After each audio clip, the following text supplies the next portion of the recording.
ஒரு அழகான பூனைக்குட்டியும் சிட்டுக்குருவியும் நல்ல நண்பர்களாக இருந்தன. அவை தினமும் ஒன்றாகவே சேட்டைகள் செய்து விளையாடுவார்கள். திடீரென அந்த குருவிக்கு மற்றொரு குருவியுடன் நட்பு ஏற்பட்டது. அந்த நட்பில் விரிசல் ஏற்பட அடிக்கடி சண்டையிட்டு வந்தன. ஒரு நாள் சண்டையில் அடிபட்ட பழைய குருவி பூனைக்குட்டியிடம் உதவி கேட்க, குருவியை தண்டிக்க எண்ணிய பூனைக்குட்டி புதிய குருவியை விழுங்கியது.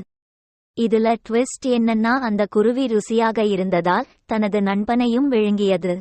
இப்படி ஒரு முடிவே எதிர்பார்த்தீர்களா? கமெண்ட்ல சொல்லுங்க. இந்த மாதிரி தீய குணம் உடையவர்களிடம் பழக்கம் வைத்திருந்தால் அவர்கள் மற்றவர்களுக்குதானே தீமை செய்கிறார்கள், நமக்கில்லை என்று எண்ணக்கூடாது. ஏனா ஒரு நாள் நமக்கும் ஆப்பு வைப்பார்கள் என்பதையும் மறவாதீர்கள். இந்த கதை பிடித்திருந்தால் லைக் பண்ணுங்க. இன்னும் நிறைய கதைகள் கேட்கணுமா?